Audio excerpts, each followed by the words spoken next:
Namaste and welcome to my channel. As I'm a most awaited American supernatural movie, Final Destination Bloodline को बारेमा explain गर्न चाहन्छु। Final destination सिरिजको यो part 6th part हो। यो movie हेर्नलाई तपाईहरुले अगाडिको पार्ट हेरिराख्नु पर्दैन। यो मुभी डाइरेक्ट हेर्दा पनि तपाईहरुले यो मुभी बुझ्नुहुन्छ। यो मुभीलाई सिक्वेलको रूपमा पनि लिन सक्नुहुन्छ, प्रिक्वेलको रूपमा पनि लिन सक्नुहुन्छ। तर यो मुभी अहिलेसम्मको चाहिँ बेस्ट रेटेडमा पर्छ।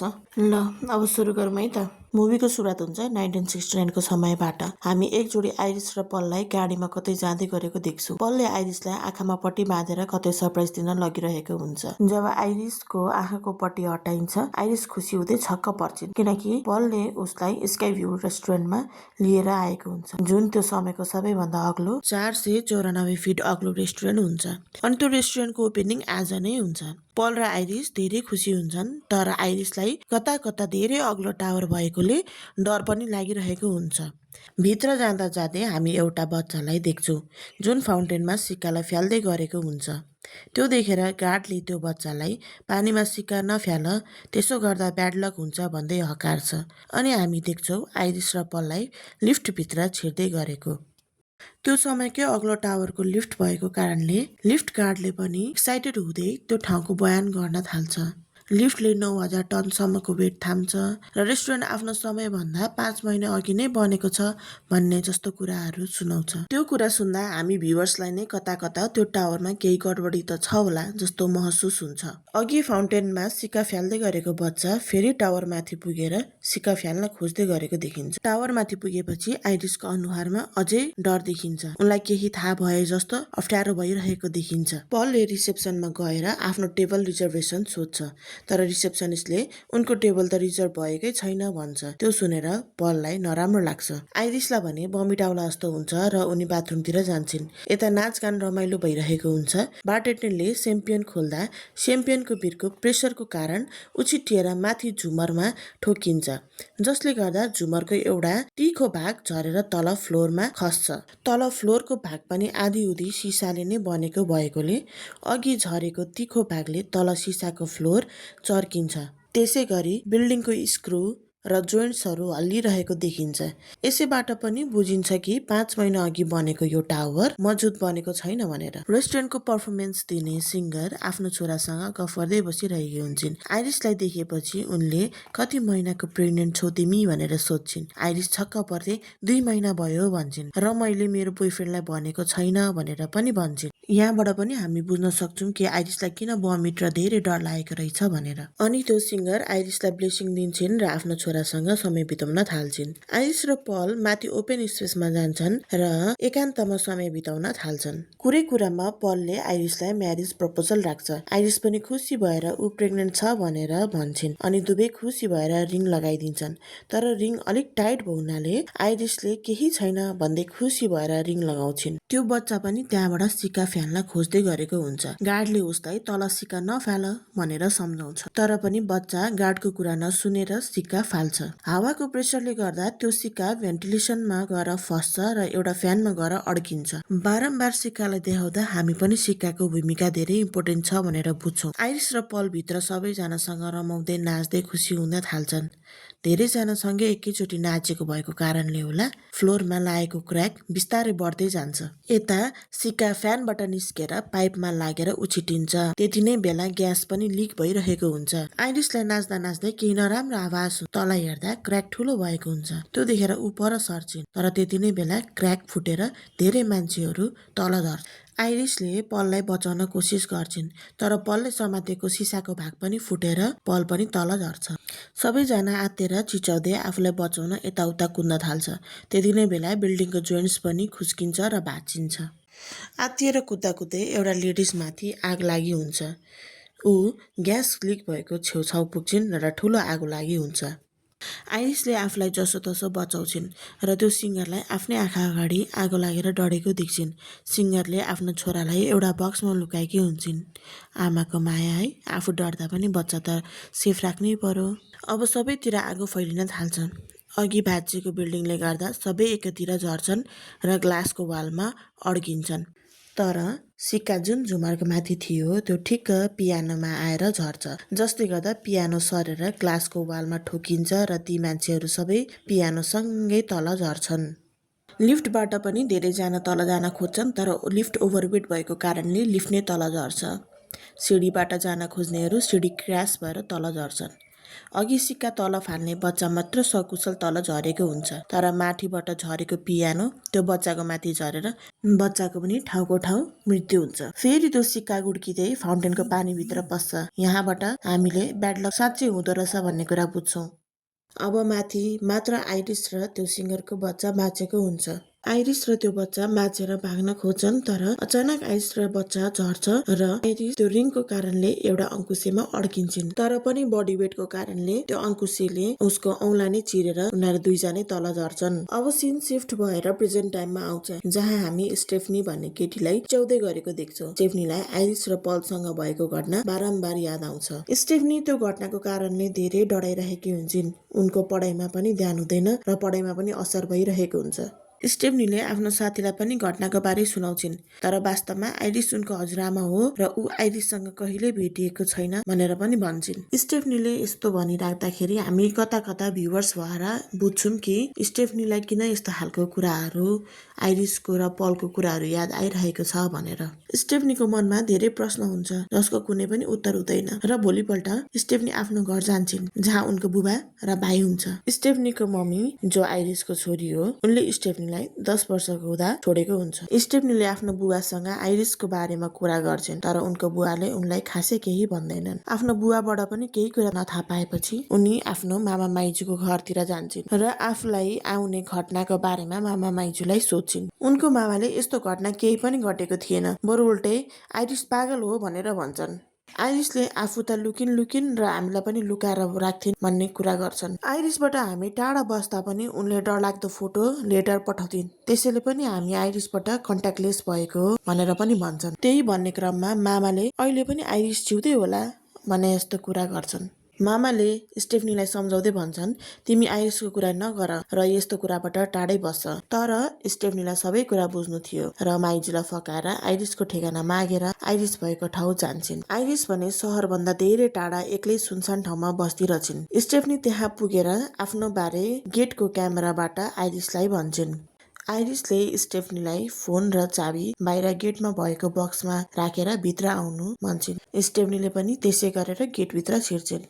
स्टेफनीले आफूलाई आउने सपनाको बारेमा आइरिसलाई सबै भन्छ। आइरिसले पनि त्यो घटना कहिले पनि भएन, मलाई घटनाको आवाज भएर मैले घटना हुनबाट सबैलाई बचाएँ, त्यसैले डेथ मसँग रिसाएको छ। डेथको हिसाबले सबैको मृत्यु हुनुपर्ने थियो, तर मैले सबैलाई बचाएँ। तर पछि गएर डेथले एक एक गर्दै सबैलाई मृत्यु दिँदैछ, मलाई पनि टार्गेट गरिरहेको छ, तर मैले डेथको तरिका बुझेको छु, त्यसैले अहिलेसम्म बाँचेको छु भन्छन्। आइरिसले धेरै रिसर्च गरेर एउटा बुक पनि बनाएकी हुन्छन्। यो सबै कुरा सुनेर स्टेफनी हरेस खाँदै घरबाट निस्किन्छन्। आइरिसले स्टेफनीलाई त्यो बुक दिन खोज्छिन्, तर स्टेफनी भने डरले त्यो बुक लिन मान्दिनन्, किनभने स्टेफनीलाई डर लागे तापनि उनले भरोसा गर्न सकेकै हुँदैनन्। कसरी डेट पछि लाग्छ, कसरी एउटा मान्छेले रोक्दाखेरि सबैजनाको डेट हुन्छ भनेर उनले भरोसा गर्न सकेकै हुँदैनन्।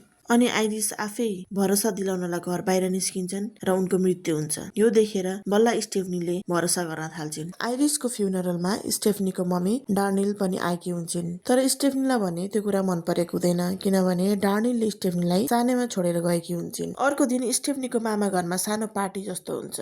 त्यो पार्टीमा डार्निल पनि गएकी हुन्छन्, तर स्टेफनी भने आफ्नो घरमा बसेर त्यही बुकको बारेमा सोचिरहेकी हुन्छन्। बुक खोलेर हेर्दा त्यो बुकमा सिक्का पनि भेट्छिन्, जुन स्काइभ्यू टावरमा घटना हुने बेला थियो। त्यो बुकमा सबै डिटेल केले र कसरी घटना हुन सक्छ भन्ने बारेमा डिटेलमा लेखिएको हुन्छ, जस्तै कारले, काठले, ट्रकले, प्लेनले। प्लेन भन्ने बित्तिकै हामी फाइनल डेस्टिनेसनको फ्यानले बुझ्छौँ पहिलो फिल्ममा प्लेनमा भएको दुर्घटनाको बारेमा देखाएको छ भनेर। थुप्रै पेपर कटिङहरू पनि हुन्छ, जुन स्टडी गरेर स्टेफनीले बुझ्छिन् कि डेथको क्रस स्काइभ्यू टावरमा बाँचेकोहरूको ब्लड लाइन पछि छ भनेर। यता पार्टीमा ग्लासको टुक्रा आइस क्युब भित्र छिरेको हुन्छ। यहाँ एउटा ट्राम्पोलिन पनि हुन्छ, जसको मुनि गार्डनमा युज हुने गार्डन टुल हुन्छ। ट्राम्पोलिन माथि उफ्रिँदै खेलिरहेको हुन्छन्, तर समयमै डार्लिनले त्यो गार्डन टुललाई निकालेर अरू टुलसँगै राखिदिन्छन्। यो सिन देख्दा हामीले डार्लिनलाई पनि केही थाहा छ होला भन्ने बुझ्छौँ। स्टेफनी पनि डेथको बारे बुझेर अरूलाई भन्न भनेर मामा घरतिर जाँदै हुन्छन्। यता एउटा बियरको बोतल वाटर पम्प माथि झरेर पम्प स्टार्ट हुन्छ र पानी पाइपमा भरिन्छ र पाइपले गार्डन टुल्सलाई झार्न थाल्छ। अघिको ग्लासको टुक्रा पनि आइस क्युब सँगै भुइँमा हुन्छ जुन स्टेफनीको मामाले कुल्चिन्छ र चिप्रेर तल लड्छन्। झर्दै गरेको गार्डन टुल ग्रास कटर माथि झर्छ, ग्रास कटर अन गरिदिन्छ र त्यो सिधै मामाको मुखमा चल्न थाल्छ र मामाको त्यही मृत्यु हुन्छ। मामाको फ्युनरल पछि स्टेफनी फेरि त्यो बुक पढ्छिन् र त्यहाँ जेबी भन्ने नाम भेट्छिन् जो सर्भाइभर हुन्छ। स्टेफनीले आफ्नो फ्यामिली ट्री पनि बनाउँछिन् र आफ्नो फ्यामिलीलाई पनि भन्छिन् त्यो टावरमा भएको सबैजनाको मृत्यु हुनुपर्ने हो, तर आइरिसले सबैलाई बचाइन् र बाँचिसकेपछि सबैजनाले आफ्नो फ्यामिली अगाडि बढाए, जुन कुरा हुनुहुन्न थियो। सबैको ब्लड लाइन सुरु भयो, त्यसैले डेथ पनि अब सबैको ब्लड लाइन पछि छ। अब पालो आइरिसको ब्लड लाइन पछि हो। डेथले अर्डरको हिसाबले मृत्यु दिन्छ, जसको उमेर ठुलो छ उसको पहिलो मृत्यु हुन्छ। त्यसैले सुरुमा आइरिसको, त्यसपछि मामाको, अब यही हिसाबले हेर्नु पर्दाखेरि अब मामाको ठुलो छोरोको मृत्यु हुन्छ, अनि छोरीको, अनि बल्ल कान्छो छोराको, अनि आउँछ पालो आइरिसको छोरीपट्टि जुन मेरो मम्मी, त्यसपछि म, अनि मेरो भाइ। यसो भन्दै स्टेफनीले सबैलाई यो कुरा सुनाउँछिन्, तर स्टेफनीको कुरा कसैले पनि पत्याउँदैनन्। सबैले स्टेफनीलाई पनि आइरिस जस्तै पागल हुन लागिस् भनेर भन्छन्। स्टेफनीको मामाको छोरा यानि कि एरिक एउटा ट्याटु आर्टिस्ट हुन्छन्। त्यो राति एरिक ट्याटु पार्लरमा हुन्छ। उनले आफ्नो बुवाको यादमा ड्याड भनेर आफूमा एउटा ट्याटु बनाउँछन् अनि ट्याटु पार्लरमै ठुलो आवाजमा गीत बजाएर सुन्न थाल्छन्। ठुलो आवाज बेसले गर्दा सामानहरू हल्लिन थाल्छन्। सामानहरू हल्लिँदा हल्लिँदै एउटा केमिकल बोतल पनि झर्छ। अर्कोतिर फ्यानमा बाँधेको चेन चुटिएर उनको नाकमा अड्किन्छ। त्यो चेन उसले आफ्नो नाकबाट हटाउन धेरै कोसिस गर्छ। त्यतिकै बेला केमिकलमा आगो लागि हुन्छ र बिस्तारै त्यो आगो पार्लरभरि सल्किन थाल्छ। यता एरिकले स्टेफनीको फोन रिसिभ नगरेकोले स्टेफनी डरले एरिकको घर जान निस्किन्छन्, तर एरिकलाई सेफ देख्छिन् र अलिक ढुक्क हुन्छन् र पनि एरिकलाई सम्हालेर बस है भनेर सम्झाउनतिर लाग्छिन्। यता एरिकको बहिनी जुलिया पनि मर्निङ वाकको लागि निस्किँदै हुन्छन्। जुलिया पनि स्टेफनीको कुरा नसुने जै गरेर मर्निङ वाकतिर लाग्छिन्। स्टेफनीको ध्यान एरिकतिर हुन्छ। यता जुलियालाई बलले लागेर डस्टबिनमा पस्छिन्, जुन डस्टबिन गाडीले खाली गर्छ, त्यसैले जुलिया ट्र्यास ट्रक भित्र पस्छिन्। जुलियालाई सबैले बचाउन खोज्छन्, तर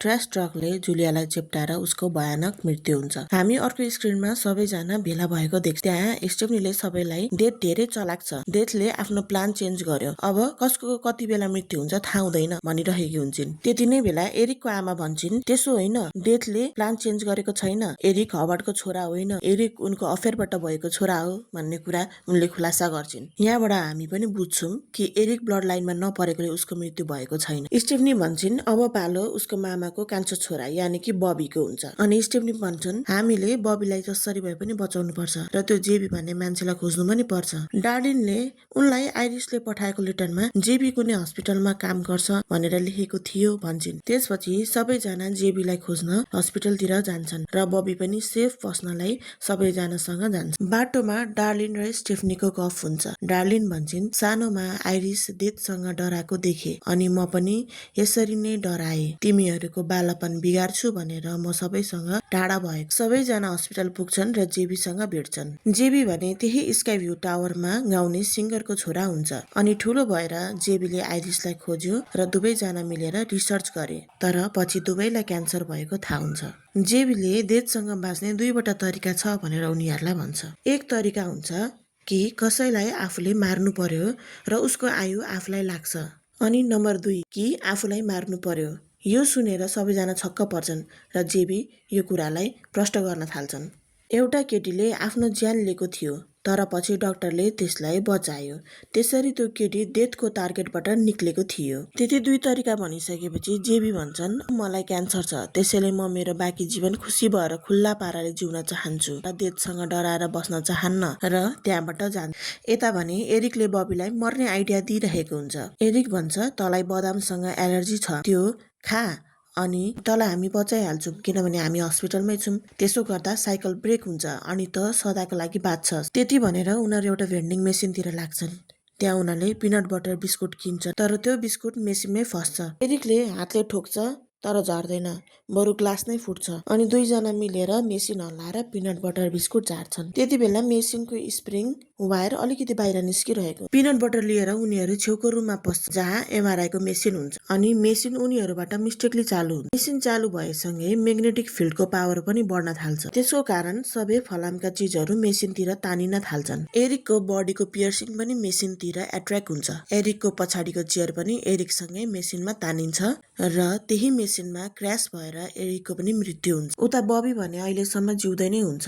यता मेसिनले सबै फलामको वस्तु तानेको देखेर एकजना नर्स त्यो कोठातिर आउँछिन्। तर कोठा खोल्दा त्यो भेन्डिङ मेसिनको स्प्रिङ एमआरआई मेसिनतिर आउँदा बबीलाई टाउकोमा क्र्यास गर्छ र बबीको पनि मृत्यु हुन्छ। एरिक र बबीको त्यसरी मृत्यु भएको देखेर स्टेफनीहरू झन् डराउँछन्। अनि जति डेथलाई ठग्न खोज्यो उति डेथले नयाँ तरिका खोज्दै मान्छेहरूलाई मृत्युसम्म पुर्याउँछ भन्न थाल्छिन्। अब मामापट्टिको सबैजना सकिसकेपछि अब पालो थियो आइरिसको छोरीपट्टिको ब्लड लाइनतिर, जहाँ पर्छन् डार्लिन, उसको छोरी स्टेफनी र उसको भाइ।